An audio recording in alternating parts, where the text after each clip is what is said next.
창세기 25장 19절에서 34절 언약의 상속자 이삭이라는 제목의 말씀으로 함께 하나님의 은혜의 말씀을 나누고자 합니다. 지난번에는 이스마엘 족보에 대해서 말씀을 드렸습니다. 이 이스마엘은 애굽인 하갈이 아브라함에게 낳은 아들이기 때문에 그가 종의 아들이라는 것이 강조된 족보였다라고 말씀했습니다.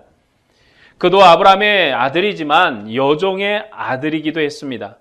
하지만 그는 많은 아들을 낳았고 번성했습니다. 그런데 그 번성은 아브라함의 복에 참여하는 번성이긴 하지만 이스마엘은 아브라함의 상속자는 아니었습니다.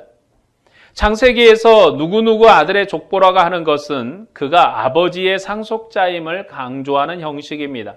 오늘도 보면 아브라함의 아들 이삭이라고 이야기합니다. 그와 반대로 누구의 아들이라는 말이 없는 족보가 가끔 나옵니다. 그것은 그 족보를 완성된 족보의 의미로 쓰입니다. 가령 노아의 족보는 이러하다라고 할 때 노아의 아버지가 누구인지를 밝히지 않고 바로 노아를 얘기합니다. 이것은 노아가 아담의 족보를 완성하는 사람으로 설명되는 것입니다. 지금 우리가 살피고 있는 족보는 데라의 족보입니다. 노아의 계보의 완성자는 셈인데 이 셈의 계보를 완성하는 사람이 데라입니다. 그런데 이 족보를 실질적으로 완성하는 자는 아브라함인데 데라가 완성자처럼 설명됩니다. 왜냐하면 데라의 후손이 아브라함에게 연합하여 하나가 됨으로 완성을 이루기 때문입니다. 완성은 아브라함이지만 데라의 가족이 아브라함과 연합될 때 완성되는 족보였기 때문에 데라가 셈의 족보의 완성자로 설명됩니다. 오늘은 이삭의 족보에 대한 말씀입니다. 본문 19절에서 20절 말씀입니다.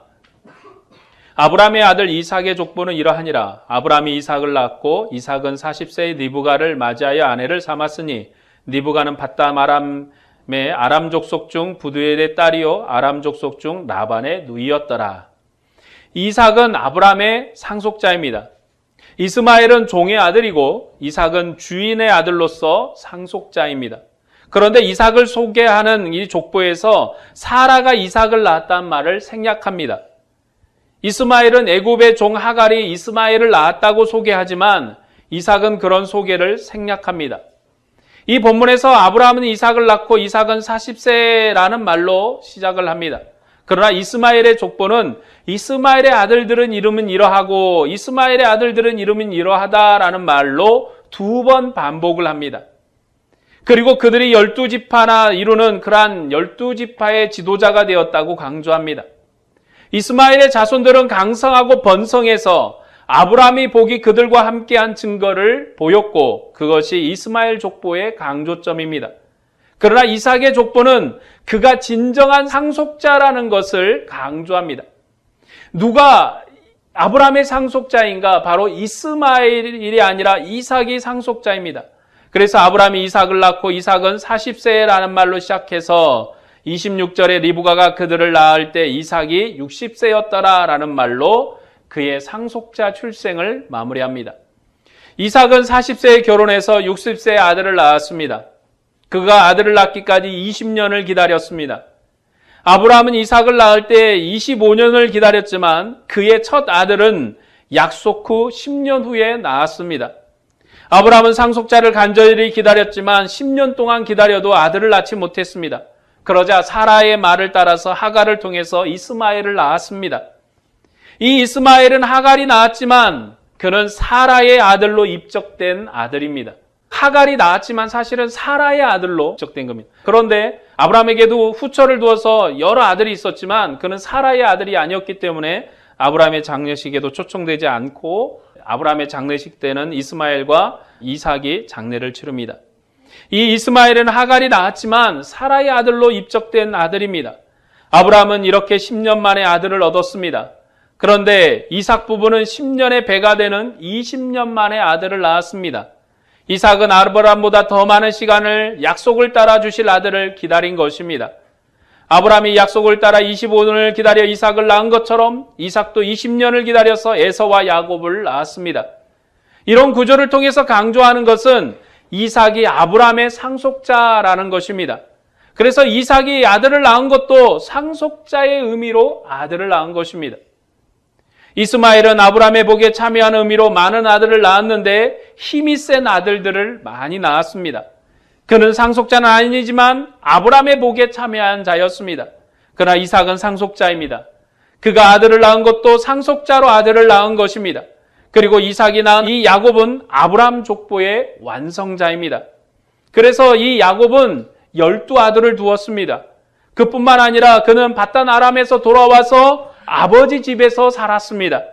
에서는 집을 나가서 살았지만 야곱은 아버지 집에 돌아와서 아버지 집에서 살았습니다. 그리고 이 12이 이스라엘의 완성입니다. 그리고 이 12은 하나도 잃지 않았다고 하는 것이 창세기 마지막 결론입니다. 아브라함이 오래 기다렸다가 아들을 낳은 것처럼 이삭도 아브라함의 상속자로 오래 기다렸다가 아들을 낳았습니다. 그런데 그는 아브라함보다도 더 많이 기다렸다가 첫 아들을 낳았습니다. 이삭은 리브가를 통해서 아들을 낳았습니다. 이삭은 40세에 리브가를 맞이하여 아내를 삼으니 리브가는 바단 아람의 아람 족속 중 부두엘의 딸이요 아람 족속 중 라반의 누이였다라고 그렇게 말씀합니다. 이 리브가는 바단 아람 족속 중 부두엘의 딸입니다. 아람 족속 중 라반의 누이입니다. 이 아브람도 아람 족속입니다. 이 아람 족속은 셈의 아들 중 넷째 아들입니다. 그리고 이 셈의 족보의 완성자가 바로 아브람입니다. 이 리브가가 아브람의 집에 시집을 오므로 데라의 후손이 아브람에게 연합해서 데라의 족보가 완성되는 것입니다. 이 리브가는 아브람의 상속자인 이삭의 영광을 보고 자기 집을 떠났습니다. 그녀는 하루도 지체하지 않고 먼 길을 떠나 이삭과 연합해서 사라의 자리를 대신하는 새로운 사라가 되었습니다. 그리고 사라의 장막에 거했습니다. 그녀가 새로운 이스라엘의 어머니가 된 것입니다. 리브가가 이삭에게 시집 올 때 그는 며칠을 더 가족과 있었던 것이 아니라 하루도 지체하지 않고 다음날 바로 떠나서 그에게 온 인물입니다. 대단한 결정을 한 인물이고 대단한 결단의 인물입니다. 우리 본문 21절에서 23절 말씀을 보겠습니다. 이삭이 그의 아내가 임신하지 못함으로 그를 위하여 여호와께 간구하매 여호와께서 그의 간구를 들으셨으므로 그의 아내 리브가가 임신하였더니 그 아들들이 그의 태 속에서 서로 싸우는지라 그가 이르되 이런 경우는 내가 어찌할꼬 하고 가서 여호와께 묻자온데 여호와께서 그에게 이르시되 두 국민이 내 태중에 있구나 두 민족이 내 복중에서부터 나누리라 이 족속이 저 족속보다 강하겠고 큰 자가 어린 자를 섬기리라 하셨더라. 자, 이삭이 결혼을 했지만 아이가 없어서 하나님께 기도했습니다. 이스마엘은 혈통의 씨이기 때문에 많은 아들을 두었지만 이삭은 약속의 씨이기 때문에 하나님께 기도해서 아들을 낳았습니다. 그러니까 이삭의 아들들은 혈통의 힘으로 낳은 아들이 아닙니다. 이삭이 태어날 때도 혈통으로 태어난 아들이 아닙니다. 이삭이 태어날 때 아브라함은 100세나 되었고 사라도 경도가 끊어진 인생에 있어서 아이를 생산할 수 없는 상태에 이르렀음을 성경은 이야기합니다. 그것은 기적과 같은 것이고 신비로운 방식으로 하나님이 이삭을 출생하게 하셨습니다. 이와 같이 하나님께서는 이삭에게 아들을 줄 때도 혈통의 힘으로 아들을 주신 것이 아니라 하나님의 약속을 따라 아들을 주셨습니다. 그런 리브가가 쌍둥이를 낳았는데 이 쌍둥이는 어머니 태에서부터 싸웠습니다. 이 사실을 고민한 리브가가 하나님께 나아가 묻습니다. 그때 하나님은 큰 자가 작은 자를 섬기리라고 말씀했습니다. 이 리브가는 사라와 다른 방식으로 일한 이스라엘의 어머니입니다. 사라는 매우 그의 역할이 많이 나오지 않습니다. 조용하고 아브라함을 따른 것처럼 보이죠. 아브라함이 본토 친척 아비의 집을 떠나 갈 바를 알지 못하고 나왔을 때 순종한 것처럼 사라도 아브라함을 따라서 나왔지만 그의 역할이 특별하게 나오지 않습니다. 그러나 이삭의 집에서 리브가는 큰 역할을 감당합니다. 리브가는 하나님의 약속을 이루기 위해서 노력한 인물입니다. 그녀는 작은 아들에게 기업을 물려주기 위해서 남편을 속이고 벌은 자기가 받겠다고 할 정도로 대담한 사람이었습니다. 왜냐하면 하나님께서 큰 자가 어린 자를 섬기리라고 하셨기 때문에 하나님의 약속을 이루기 위한 열정과 열심으로 일한 인물이 바로 리브가입니다. 그래서 리브가는 큰 아들보다 하나님의 약속을 따라 작은 아들을 위해서 모든 수고를 다했습니다. 그런 면에서 리브가는 대단한 호인 같은 그리고 대단한 인물이라 할 수 있습니다. 본문 24절에서 26절 말씀입니다. 그 해산기한이 찬즉 태의 쌍둥이가 있었는데 먼저 나온 자는 붉고 전신이 토록 같아서 이름을 에서라 하였고 후에 나온 아우는 손으로 에서의 발꿈치를 잡았으므로 그 이름을 야곱이라 하였으며 리브가가 그들을 낳을 때에 이삭이 60세였더라. 자, 첫 아들은 붉고 전신이 털이 있는 건강한 아들이었습니다. 그러나 둘째 아들은 에서와 반대되는 아들입니다. 하나님께서 큰 자가 작은 자를 섬기려고 했기 때문에 더 건강한 아들이 나올 걸로 생각했는데 오히려 발꿈치나 잡는 아들이 태어난 것입니다. 그가 발꿈치를 잡았다 해서 야곱이라고 이름했습니다. 27절에서 28절입니다. 그 아들들이 장성함에 에서는 익숙한 사냥꾼이므로 들사람이 되고 야곱은 조용한 사람이었으므로 장막에 거주하니 이삭은 에서가 사냥한 고기를 좋아하므로 그를 사랑하고 리브가는 야곱을 사랑하였더라. 그들이 장성할수록 그 특징이 더 드러납니다. 에서는 정말 장난 같은 인물입니다. 건장한 인물입니다. 그는 사냥꾼으로 들사람이 되었습니다. 옛날 유목민들은 사냥을 잘하는 사람이 지도자감입니다. 그래서 아버지가 장남 에서를 사랑했습니다. 그리고 그가 잡아온 고기를 좋아했습니다. 사실 에서를 사랑하니 이삭은 굉장히 조용한 사람이었습니다. 차분하고 조용한 인물이었죠. 그런 자기를 닮지 않는 이 에서를 이삭은 좋아했습니다. 그러나 야곱은 조용한 사람이었기 때문에 장막에 있었습니다. 이삭은 에서가 사냥한 고기를 좋아하므로 그를 사랑했고 리브가는 야곱을 사랑했습니다. 리브가가 야곱을 사랑한 것은 그가 약하고 미약해서만이 아니라 하나님의 약속이 그에게 있었기 때문입니다. 리브가가 아브라함의 영광을 이삭이 받았다는 소식을 듣고 본토 지척의 집을 하루아침에 떠나 시집온 사람이었기 때문에 그는 결단의 사람이었기 때문에 하나님의 약속이 야곱에게 있으므로 그를 사랑했습니다. 리브가가 하나님의 영광과 약속을 소망했던 그러한 이스라엘의 어머니입니다. 그래서 사라보다는 리브가가 구원 역사에서 적극적으로 그 역할을 감당하고 있는 것입니다. 이 야곱이 장막에서 항상 거하면서 일했기 때문에 에서가 야곱에게 장자 명분을 판 사건이 발생하게 됩니다. 본문 29절에 34절 말씀입니다.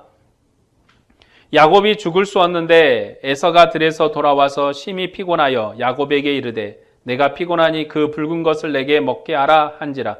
그러므로 에서의 별명은 에돔이었더라. 야곱이 이르되 형의 장자의 명분을 오늘 내게 팔라. 에서가 이르되 내가 죽게 되었으니 이 장자의 명분이 내게 무엇이 유익하리요? 야곱이 이르되 오늘 내게 맹세하라. 에서가 맹세하고 장자의 명분을 야곱에게 판지라. 야곱이 떡과 팥죽을 에서에게 주매 에서가 먹으며 마시고 일어나 갔으니 에서가 장자의 명분을 가볍게 여김이었더라. 에서와 다르게 야곱은 어디를 가지 않고 장막에 조용히 있었습니다. 그리고 이러한 그의 성격 때문에 에서가 자기 장자권을 야곱에게 파는 사건이 벌어집니다. 야곱이 붉은 죽을 쏘았는데 아주 맛있는 죽을 쏘았습니다. 야곱은 어머니와 함께 집안에 있었기 때문에 요리를 잘한 것 같습니다. 그뿐만 아니라 꽤도 대단했습니다. 그는 잘 속이는 자기 삼촌 라반을 속여 먹은 사람입니다. 자기 삼촌 라반도 보통 인물이 아닌데 자기 삼촌 라반을 속여 먹는 인물이 야곱이었습니다. 그는 삼촌의 재산을 다 빼앗은 사람입니다. 그런 야곱이기 때문에 이 죽 한 그릇에도 공짜가 없습니다. 반면에 에서는 매우 단순해서 지금 배고파 죽겠는데 먼 훗날이나 생각하고 있을 그런 복잡한 생각을 하지 않고 죽 한 그릇에 장자권을 팔았습니다. 그냥 판 것이 아니라 맹세를 더해서 팔았습니다. 그리고 꽤 많은 야곱은 죽만 준 것이 아니라 떡을 얹어 주었습니다. 에서는 죽을 달라고 그랬는데 이 야곱은 떡을 더 얹어서 주었습니다. 이 장사꾼의 기질이 다부탄 인물입니다. 꾀가 많은 사람입니다. 장자권을 파는 거래를 죽만 준 것이 아니라 떡을 얹어 줌으로써 이 거래를 확실하게 매듭지었습니다. 꽤 많은 야곱과 비교해서 에서는 장자의 명분을 하찮게 생각했습니다. 야곱은 자기가 먹을 식사를 팔아서 장자권을 샀고 그 일을 그렇게 결정되어 버렸습니다. 에서가 장자의 명분을 가볍게 여겼기 때문에 장자의 명분이 동생에게 돌아갔습니다. 이삭은 아브람보다 배인 20년을 기다렸다가 아들을 둘을 낳았습니다. 그리고 아브람이 이삭 외에 다른 아들을 정리한 것처럼 이삭도 한태에서 난 아들이지만 큰 아들을 버리고 모든 복을 둘째에게 주어야 합니다. 그렇게 이삭은 아브라함의 상속자로서 그의 약속을 완성해야 합니다. 아브라함은 이삭을 낳는 것이 그의 모든 사명의 완성이라면 이삭은 자신이 아브라함으로부터 받은 복을 야곱에게 물려주는 것이 그의 사명의 완성입니다. 성경에서도 이삭이 어떤 특별한 일을 했다는 일이 없습니다. 이삭이 했던 가장 좋은 일은 자기가 물려받은 이 하나님으로부터 물려받은 아브라함의 복을 야곱에게 상속시켜 준 것입니다. 그리고 이 일이 이렇게 된 것은 당사자의 행동의 결과이기도 합니다. 에서는 자기 기업을 가볍게 생각했지만 야곱은 그것을 얻으려고 모든 수고를 다했습니다. 그가 20년 가까운 세월 처가살이 하면서 종처럼 산 것도 하나님이 주실 유업을 얻기 위해서입니다. 그가 돌아오는 길에 천사와 뼈가 부러질 정도로 싸웠던 것도 하나님이 주실 유업을 얻기 위해서입니다. 그래서 그는 이스라엘이라는 명예로운 이름을 얻은 사람입니다. 이 야곱은 자기의 평생을 그 일을 위해서 바친 사람입니다. 야곱이 하나님의 기업을 얻기 위해 소망한 것처럼 그의 후손들도 메시아가 오셔서 그의 기업 주실 때를 소망했습니다. 이스라엘의 남은 자들은 메시아가 오셔서 주실 기업을 얻어 모든 민족을 종으로 삼는 날을 소망했습니다. 그래서 하나님께서는 오랜 시간을 기다린 이삭에게 리브가의 태를 통해서 쌍둥이를 주셨던 것처럼 마리아의 태를 통해서 메시아를 주셨습니다. 마리아의 태를 통해서 태어난 그 사람이 진정한 아브라함과 다윗의 후손이며 진성한 하나님의 상속자입니다. 그런데 이스라엘 민족은 그렇게 기다렸던 메시아 그들의 상속자가 오셨지만 그를 버렸습니다. 그들이 메시아 예수 그리스도를 버린 것은 그들이 육체를 따라 난 아브라함의 후손이기 때문입니다. 하나님의 뜻을 따라 난 신령한 아브라함의 후손이 아니었기 때문에 그들은 메시아를 버린 것입니다. 그런 의미를 갈라디아 성경에서는 설명합니다. 엔 이스라엘은 이스마엘과 같아서 쫓겨날 것이고 교회가 하늘의 예루살렘이고 사라의 아들이라고 설명합니다. 이스라엘 민족이 메시아를 버린 것은 하나님의 약속을 모르고 자기 기득권만을 생각했기 때문입니다. 우리는 이 부분에서 율법의 의미를 생각해 보려고 합니다. 우리가 율법 그러면 하나님의 나라에 이르는 법으로 생각하는데 하나님께서 약속을 따라 이삭을 낳게 하셨고 하나님의 택하심을 따라 야곱을 택하셨습니다. 율법이 있기 전에 하나님의 약속이 있었고 하나님의 택하심이 있었습니다. 그래서 이스라엘이 모세 율법을 받은 것은 하나님의 택하심을 확증하게 하며 완성하게 하는 것이고 하나님의 택하심을 누리게 하는 것입니다. 결단코 이스라엘이 이 율법을 지킴으로 하나님의 택하심을 확증하는 것이 아닙니다. 이스라엘이 시내산에서 율법을 받은 것은 그들이 하나님의 장자로서 어떻게 나라됨을 유지하고 그 나라를 잃지 않을 것인가에 대한 도전입니다. 율법은 그것을 지키면 하나님의 백성이 되고 안 지키면 그 백성이 되지 못한다는 입교의 조건이 아닙니다. 이스라엘은 아브라함과 이삭에게 하신 약속의 완성으로 율법을 받은 백성이요 율법의 백성입니다. 하나님의 약속의 완성이 율법 주심입니다. 하나님은 이미 아브라함에게도 약속하셨고 이삭에게도 약속하셨고 야곱을 택하셨습니다. 그뿐만 아니라 하나님께서는 요셉에게도 약속을 하여 주셨습니다. 이미 언약이 있었고 그 언약의 증거물이 율법인 것입니다. 율법은 하나님이 주신 약속의 증거물입니다. 이스라엘은 하나님의 약속을 믿고 소망하면서 하나님이 주신 이 율법의 증거물을 지킴으로 하나님의 온전한 백성으로 주님 앞에 서는 것입니다. 그런데 그들이 율법 안에서 조상들의 약속을 가지고 있는데도 그 약속을 따라 오신 메시아를 버렸습니다. 그들은 하나님의 택하심을 바라보지 않았습니다. 이스라엘이 하나님의 택하심 때문에 있었던 것처럼 하나님은 더 큰 택하심을 주셨습니다. 이제 하나님께서 가나안 땅의 약속이 아니라 하늘의 유업으로 그 백성을 부르십니다. 그런데 이스라엘은 그들의 택하심을 자랑하면서도 하나님의 더욱 큰 택하심을 부인하다가 결국 넘어졌습니다. 하나님께서 택하여 보내신 아들은 만국의 왕이시며 돌도 떡이 되게 하는 능력 있는 분이십니다. 그러나 그는 하나님의 아들로 하늘 상속자이지만 부활의 영광을 바라보며 아버지의 뜻을 이루기 위해서 자기 백성의 죄를 짊어지고 십자가에서 죽으셨습니다. 그가 만일 가나안 땅의 유업을 구했다면 그는 그 땅에서 왕이 되었을 것이고 그를 잡아 죽일 사람이 없었을 것입니다. 하지만 그는 부활의 소망을 바라보며 말로 다할 수 없는 눈물로 하나님께 간구했고 하나님께서는 그의 아들에게 하늘의 유업을 주셨습니다. 이 하나님의 아들이 진정한 이스라엘입니다. 그가 진정한 이스라엘로 하나님께 헌신했습니다. 하나님을 붙들고 싸워 이긴 야곱처럼 그는 십자가에서 죽기까지 아버지를 붙들었습니다.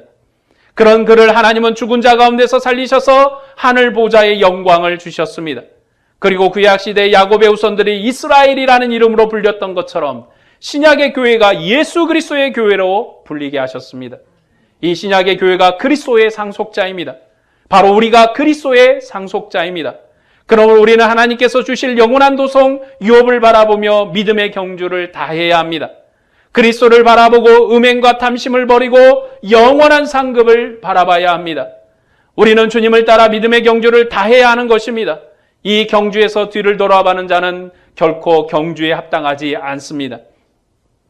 하나님께서 야곱을 택하셨습니다.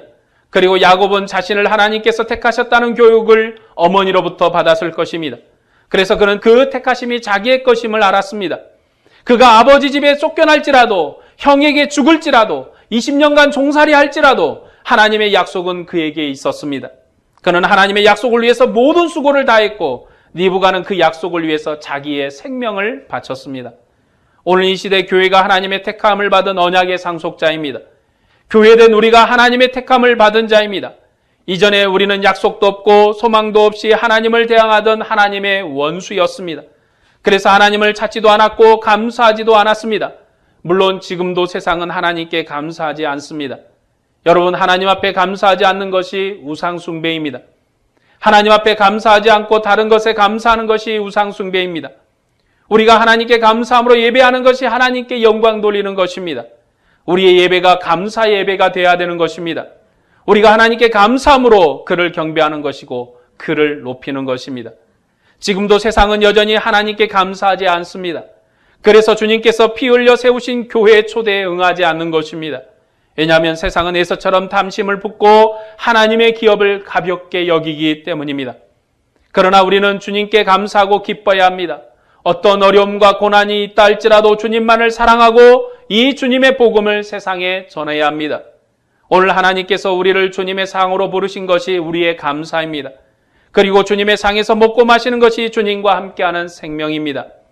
비록 친족으로부터 버림을 당하고 세상으로부터 어려운 일을 당할지라도 주님만을 사랑해야 합니다. 우리가 주님께 속하지 않고 주님을 붙들지 않고는 세상을 구원할 수 없기 때문입니다. 우리는 각자 자기의 십자가를 지고 주님을 따라야 합니다. 우리에게 어려움이 있을 것입니다. 그리스도의 십자가의 길에 고난이 있을 것입니다. 그러나 주님께서 우리에게 지시라 한 십자가를 우리는 포기해서는 안 됩니다. 죽음의 종노릇을 하지 않고 주님을 사랑하는 그 사랑과 주님의 생명의 그 은혜에 봉사해야 하는 것입니다. 때로 사도들처럼 주님의 영광을 위해서 우리의 모든 것을 다 포기할 줄도 알아야 됩니다. 우리가 세상의 즐거움과 세상의 영광을 붙들고 하나님의 영광에 이를 수 없기 때문입니다. 그렇다고 여러분의 모든 삶을 포기하라라는 말은 아닙니다. 여러분의 맡은 자리에서 주님의 영광을 위해서 생명으로 봉사하길 바랍니다. 그리스도인다운 모습으로 주님의 영광을 바라보시기를 바랍니다. 죽으셨다 부활하신 주님이 하늘 보좌 영광에 앉으셨습니다. 바로 이분이 구약의 모든 선지자가 바라본 믿음의 완성자입니다. 바로 우리 믿음의 주님이십니다. 우리가 그 주님을 섬겨야 합니다. 야곱이 대단한 결단을 각오를 가지고 20년 종살이도 형의 칼도 그리고 집에서 쫓겨나는 것도 두려워하지 않고 하나님의 약속을 갈망하였던 것처럼 우리도 하나님이 주실 유업을 바라보며 주님의 일에 충성을 다해야 되는 것입니다. 우리 모두 무엇을 먹을까, 무엇을 마실까 뒤돌아보지 않는 그러한 믿음으로 사시기를 바랍니다.